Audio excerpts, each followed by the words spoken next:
میں اسے دیکھ کر ساکت رہ گئی۔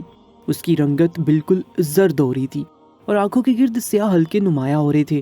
میں نے گھبرا کر اسے اپنے پاس بٹھایا اور اس سے خیر خیریت دریافت کرنے لگی۔ میری بیٹی بھی اسے دیکھ کر پریشان ہو گئی تھی۔ ہمارے پوچھنے پر وہ چہرہ ہاتھوں میں چھپاتی بری طرح رونے لگی اور روتے روتے اس نے اپنی حالت کی جو وجہ بتائی وہ مجھے اور میری بیٹی کو حیران کر گئی تھی۔ وہ بولی کہ اب اس کا اپنے گھر میں دم گھٹتا ہے، نماز پڑھے بنا اسے چین نہیں ملتا، گھر میں پوجا کے لیے بولے جانے والے الفاظ اسے بے چین کرتے ہیں اور قرآن پڑھ کر اسے سکون ملتا ہے۔ وہ اپنی حالت سے گھبرا کر ہم سے رابطہ ختم کر گئی کہ شاید افاقہ ہو، مگر وہ ایسا کر کے مزید بے جان ہو رہی تھی۔ وہ اچانک میرے آگے ہاتھ جوڑ کر بولی کہ مجھے مسلمان بنا دے، مجھے سکون چاہیے اور مجھے آپ کے اللہ کی بندی بننا ہے۔ وہ جانتی تھی کہ اس کے گھر والے اس بات کی کبھی اجازت نہیں دیں گے، مگر وہ ہر حال میں مسلمان ہونا چاہتی تھی۔ میری بیٹی اس کی بات سن کر خوش ہو گئی۔ میں نے نرمی سے اسے سمجھایا کہ اللہ سب کا ہے اور یقیناً اللہ نے اپنے لیے چن لیا ہے، تبھی اس کے دل میں اپنے کلام سے سکون ڈالا اور اسے اپنی طرف راغب کیا ہے۔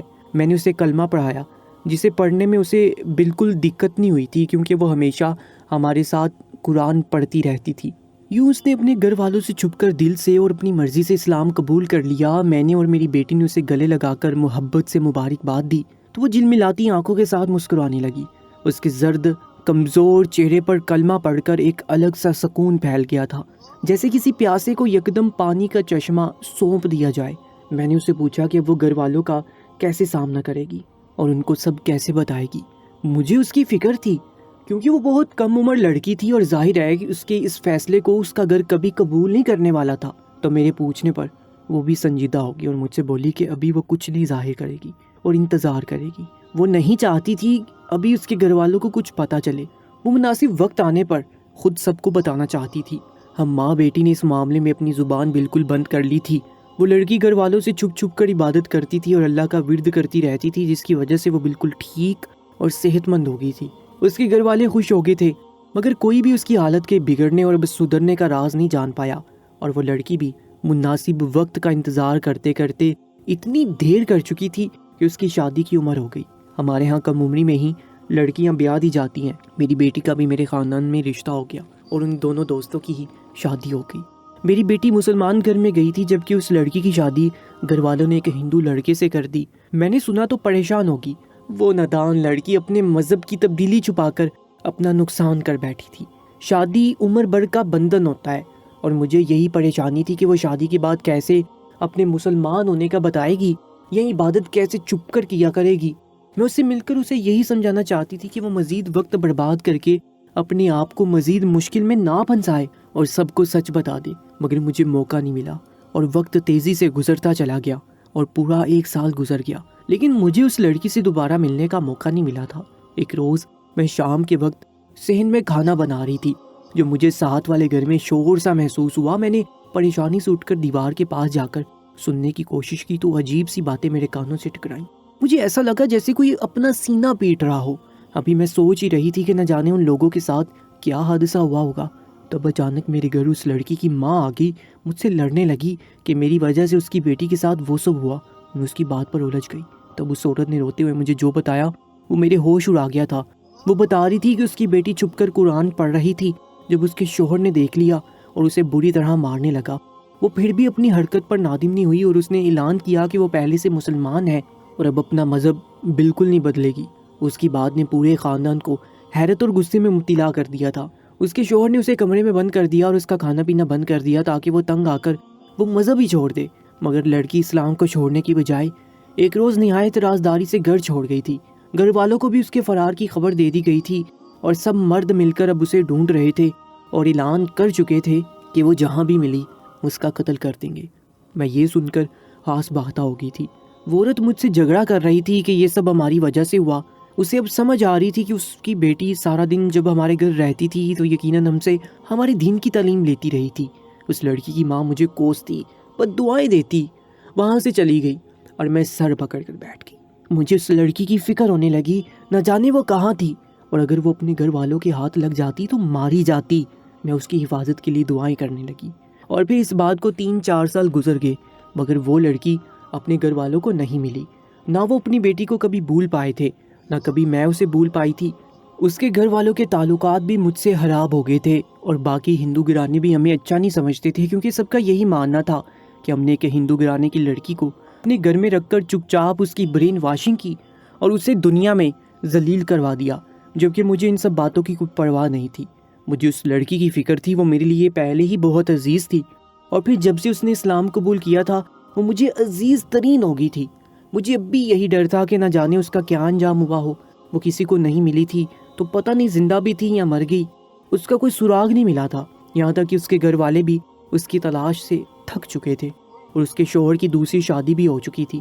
لیکن اس کی ماں تھی جو اب تک اس کی راہ دیکھتی تھی، اور مجھ سے نفرت کے باوجود جب بھی سامنا ہوتا وہ میری منتیں کرتی تھی کہ اگر میں اس کی بیٹی کے بارے میں کچھ جانتی ہوں تو اسے بتاؤں وہ زندہ ہے یا مر گئی ہے، اور اگر زندہ ہے تو کہاں رہتی ہے اور کس حال میں ہے۔ مجھے اس ماں کی بے بسی اور اذیت کی سمجھ آ رہی تھی، مگر میں خود بے بس تھی۔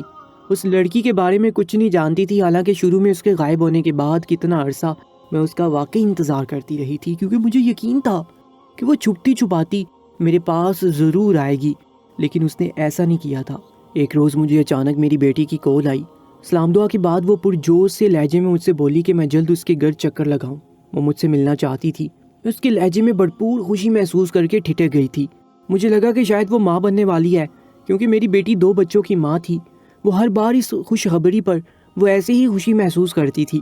میری طبیعت ان دنوں ناساز رہتی تھی، اس لیے میں نے بیٹی سے کہا کہ میں نہیں آ سکتی، البتہ وہ چاہے تو میرے پاس چکر لگا لے، مگر وہ پہلی بار میری طبیعت کے بارے میں سن کر ہی ضد کرتی رہی اور بار بار مجھے اپنے پاس بلانے لگی۔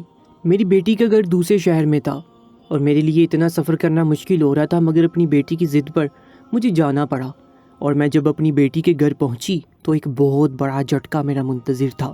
میں پھٹی پھٹی آنکھوں سے اپنی بیٹی کے ساتھ کھڑے وجود کو دیکھتی رہ گئی۔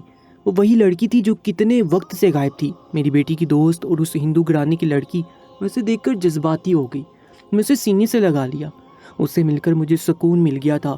وہ زندہ سلامت تھی اور پہلے سے کہیں زیادہ خوبصورت بھی لگ رہی تھی۔ میں نے بغور اس کا حلیہ دیکھا تو چونک گئی۔ اس کا کھلا سادہ لباس اور چادر نما دوپٹہ جو نماز کے انداز سے چہرے کے گرد لپٹا تھا، صاف ظاہر کروا گیا کہ وہ باقاعدہ مسلمانوں والی زندگی بسر کر رہی ہے۔ میرے تجسس اور سوالیہ نظروں سے میری بیٹی نے ہنس کر مجھے بتایا کہ وہ چند روز پہلے ہی اپنے شوہر کی ضد پر بچوں کو ان کی دادی کے حوالے کر کے ایک جگہ درس قرآن کے لیے گئی تھی۔ ایک بہت مشہور اور نیک عالم ہر ماہ قرآن کی تفسیر اور احادیث کی تعلیم دیتے تھے۔ میرا داماد چاہتا تھا کہ اس کی بیٹی بھی اس تعلیم میں جا کر حصہ لے۔ اس کی بات مان کر جب میری بیٹی وہاں گئی تو وہاں اسے اس کی دوست نظر آ گئی۔ وہ دونوں ایک دوسرے کو مل کر بہت خوش ہوئیں، اور میری بیٹی سے صبر نہیں ہوا تو اس نے مجھے بھی فون کر کے بلوا لیا تاکہ میں بھی اس سے مل سکوں، کیونکہ وہ جانتی تھی میں بھی اس لڑکی کی فکر میں ہلکان ہو رہی ہوں۔ میری بیٹی نے مجھے بتایا کہ اب اس کا نام فاطمہ ہے اور فاطمہ اپنی زندگی سے مطمئن ہے۔ میں نے فاطمہ کی جانب دیکھا تو وہ سکون سے مسکرا رہی تھی۔ میں نے اسے سب بتا دیا کہ کیسے اس کے گھر والے اسے تلاش کرتے رہے تھے اور مایوس ہو کر بیٹھ گئے تھے۔ میں متجسس تھی کہ وہ بھاگ کر کہاں گئی تھی اور مقام تک کیسے پہنچی۔ تب فاطمہ نے سنجیدہ ہوتے ہوئے سرد آہ بھری اور ہمیں اپنے بارے میں سب بتانے لگی، جسے سن کر ہم فاطمہ کی ہمت اور صبر کو داد دیے بنا نہیں رہ سکے تھے کہ کیسے مشکلات کا سامنا کر کے بھی وہ اپنے مذہب پر ڈٹی رہی اور اللہ کو نہیں چھوڑا۔ فاطمہ نے بتایا کہ اس کے گھر والوں کو تھوڑا بہت اس پر شک ہو گیا کہ وہ پوجا کرنے سے گریز برتنے لگی ہے اور کمرے میں بند ہو کر نہ جانے کیا کچھ کرتی رہتی ہے۔ اس کی ماں نے 1-2 بار اسے ہاتھ اٹھا کر دعا مانگتے دیکھ لیا تو وہ ڈر گئی۔ وہ نہیں چاہتی تھی اس کی بیٹی مسلمان ہو جائے اور یہ بات گھر کے مردوں کو پتہ چلے، کیونکہ وہ لوگ اس کا قتل کر دیتے۔ اس کی ماں نے جلد اچھا رشتہ دیکھ کر اس کی شادی ایک کٹر ہندو گھرانے میں کر دی۔ فاطمہ نے شادی روکنے کی بہت کوشش کی اور اپنی ماں کی منتیں کرنے لگی کہ اس پر یہ ظلم نہ کریں، مگر اس کی ماں نے اس کی ایک نہیں سنی تھی۔ شادی کے بعد فاطمہ کو بہت مشکلات کا سامنا کرنا پڑا، کیونکہ سسرال والے زبردستی اس سے ہندو رسومات کے مطابق پوجا پاٹ کروانے لگے تھے۔ وہ اپنی روایات کے مطابق روزانہ فاطمہ کو ہی صبح سویرے اٹھا کر اپنے بھگوان کے سامنے پوجا کرنے کی ہدایت دیتے تھے، اور فاطمہ کو انکار کی صورت میں سب کے غصے کا سامان کرنا پڑتا تھا۔ اسے عبادت کرنے کا موقع نہیں ملتا تھا۔ نماز کا وقت ہوتا تو اس کے سسرال والے خاص طور پر اسے پکڑ کر اپنے مذہبی کتاب پڑھواتے اور مندر لے جا کر بھی اسے پوجا کرنے پر مجبور کرتے۔ وہ اللہ کو سجدہ کرنے کے لیے دن رات تڑپنے لگی اور اس کے دماغ پر شدید دباؤ سا بڑھنے لگا۔ شادی کو کچھ وقت گزرا تو اس کا شوہر اور سسرال والے کچھ مطمئن ہو گئے کہ اب وہ ان کے ماحول میں ڈل گئی ہے۔ تو فاطمہ کو عبادت کا موقع ملنے لگا۔ وہ اپنے کمرے میں بند ہو کر نمازیں ادا کرنے لگی۔ پھر بھی وہ اس سب سے خوش نہیں تھی، کیونکہ وہ ساری زندگی چھپ کر عبادت نہیں کرنا چاہتی تھی، اور نہ ہی اس میں یہ ہمت ہو رہی تھی کہ کسی کو سچ بتا سکتی۔ شاید اللہ کو اس کی پریشانی اور مشکل پر ترس آ گیا تھا، اور اس کا راز سب پر کھل گیا تھا۔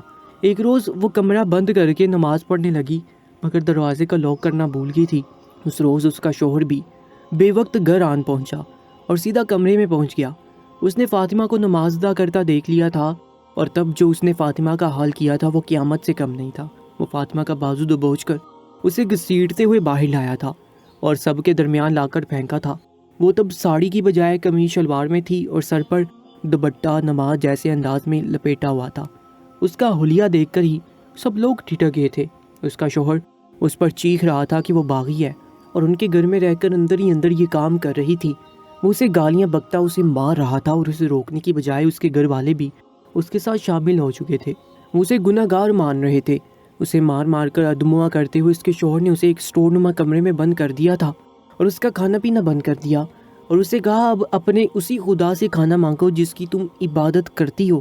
انہیں لگا تھا کہ فاطمہ بھوک پیاس سے جب نڈال ہوگی تو اسے عقل آ جائے گی کہ اس نے غلط کام کیا، مگر فاطمہ 3 روز اسی سٹور میں بند رہ کر بھی اللہ کو سجدہ کرتی رہی، اللہ سے مدد مانگتی رہی۔ اس کی حالت بھوک پیاس سے بدتر ہو گئی تھی۔ تب ایک روز اس گھر کی ایک ملازمہ نے چوری چھپے سٹور کا دروازہ کھولا اور اندر داخل ہوگی۔ یہ وہ ملازمہ تھی جس کی بیمار بیٹی کے لیے فاطمہ ہر بار چھپ کر اسے پیسہ دیا کرتی تھی۔ اس نیکی کے بدلے وہ فاطمہ کی تکلیف میں بھی اس کے پاس پہنچی۔ اس نے بتایا کہ فاطمہ کا پورا سسرال کسی مندر میں گیا تھا جہاں اس روز پوجا کا انتظام کیا گیا تھا۔ موقع دیکھ کر وہ ملازمہ فاطمہ کے پاس پہنچی تھی اور اسے کھانا پیش کیا تھا، مگر فاطمہ نے اس سے مدد مانگی اور اسے کہا کہ وہ اسے گھر سے فرار ہونے دے۔ وہ ملازمہ بھی سب کے سامنے اس مندر میں گئی تھی، مگر وہاں سے چھپ کر فاطمہ کے پاس آئی تھی، اس لیے وہ مطمئن تھی کہ اس پر کوئی الزام نہیں لگ سکتا۔ فاطمہ کی فریاد پر اس نے اسے پانی دیا اور چند پیسے پکڑا کر گھر سے بھاگنے میں مدد کی۔ فاطمہ اس گھر سے بھاگ کر بہت دور نکل گئی اور بھاگتے بھاگتے اسے رات ہو گئی۔ وہ مسلمانوں کے ایک علاقے میں جا پہنچی تھی۔ اس نے ایک مسجد کا دروازہ کھٹکھٹایا تو اندر سے ایک مولوی نکلا۔ فاطمہ نے اسے مدد مانگی تو وہ بولا کہ تم ہندو ہو نہ پاک ہو، اس لیے مسجد کے اندر نہیں آ سکتی، یہ پاک جگہ ہے جہاں عبادت کی جاتی ہے، یہاں قدم رکھنے کے لیے جا کر پہلے غسل کرو اور باوضو ہو کر آؤ۔ اس مولوی کی بات نے فاطمہ کو ساکت کر دیا تھا۔ وہ تب اس سے بدظن ہوئی کہ اگر پہلے سے اسلام قبول نہ کر چکی ہوتی تو یقیناً اپنا ارادہ بدل لیتی، اور یہ ہم مسلمانوں کا نہایت کڑوا سچ ہے۔ ہم نے اپنے رویوں اور نفرتوں کی وجہ سے لوگوں کو اپنے دین سے بدظن کرنے میں کوئی کمی نہیں چھوڑی۔ ہم کلمہ گو ہونے پر ایسے غرور کرتے ہیں جیسے اسلام بس ہماری وراثت ہو، جبکہ اللہ کا دین دنیا کے ہر فرد کے لیے ہے۔ جو جب اللہ کی طرف پلٹے اللہ اسے قبول کر لیتا ہے۔ فاطمہ وہاں سے مایوس ہو کر آگے چل پڑی۔ تب اسے ایک اور مولوی ملا اور اس نے فاطمہ کے حالات جانے تو اسے اپنے گھر لے گیا، اس سے عزت دی اور اپنے ہی گھر میں پناہ بھی دی۔ کچھ وقت فاطمہ اسی مولوی صاحب کے گھر چھپی رہی، اور پھر مولوی صاحب نے اس کا نکاح دوسرے شہر میں رہنے والے اپنے عالم بانجے سے کر کے اسے رخصت کر دیا۔ اب فاطمہ اپنے مسلمان شوہر کے ساتھ خوشگوار زندگی گزار رہی ہے اور اپنے شوہر سے ہی اسلام کو بہت گہرائی سے سیکھ رہی ہے۔ وہ مجھے بتا رہی تھی کہ اس رات ایک مسلمان مرد نے جہاں میرا دل برا کیا تھا، وہیں دوسرے مسلمانوں نے مجھے باور کروا دیا تھا کہ برے لوگ ہیں، اسلام مذہب نہیں۔ وہ مولوی صاحب فاطمہ کو اپنی بیٹی کا مقام دیتے تھے اور ان کے گھر والوں نے اسے وہی مان دیا تھا جیسے ان کے گھر کی فرد ہو، مگر فاطمہ کو اب بھی اپنے والدین یاد آتے تھے۔ وہ ان کے لیے ہر وقت روتی تھی، دعائیں کرتی تھی کہ ان کو بھی ہدایت مل جائے۔